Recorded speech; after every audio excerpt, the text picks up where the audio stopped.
Près d'1h40 de discussion sans avancée notable pour l'heure. Les échanges à Istanbul ont tourné court. Moscou exige de l'Ukraine qu'elle abandonne des territoires avant tout cessez-le-feu.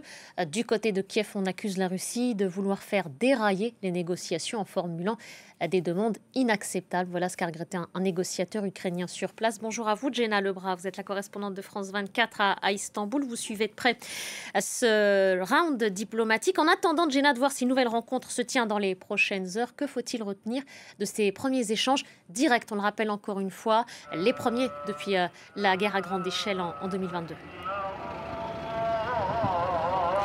Eh bien, visiblement, la discussion a été tellement décevante que du côté ukrainien, on assure être prêt dès ce soir à reprendre les discussions.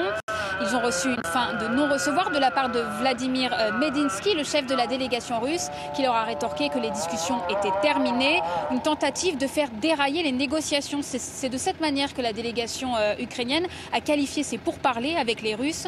La réunion a duré un peu moins de 2 heures au palais de Dolmabahce, là où je me trouve en ce moment. Et on sait assez peu de choses de ce qui s'est dit lors de cette réunion à huis clos. Mais le côté ukrainien affirme que les Russes ont fait des demandes absolument inacceptables, et notamment le retrait des forces ukrainiennes d'une vaste partie du territoire, notamment dans les provinces en partie conquises par la Russie, en échange du cessez-le-feu qui réclame depuis maintenant plusieurs semaines. Alors, on n'a pas encore de déclaration côté russe, mais on peut imaginer la tension palpable lors de ces échanges. Et dans le même temps, Volodymyr Zelensky a appelé la communauté internationale à réagir en cas d'échec de ces pourparlers et à alourdir notamment les sanctions contre la Russie. Et comment, Jenna, ont réagi les autres délégations présentes et responsables de cette médiation ?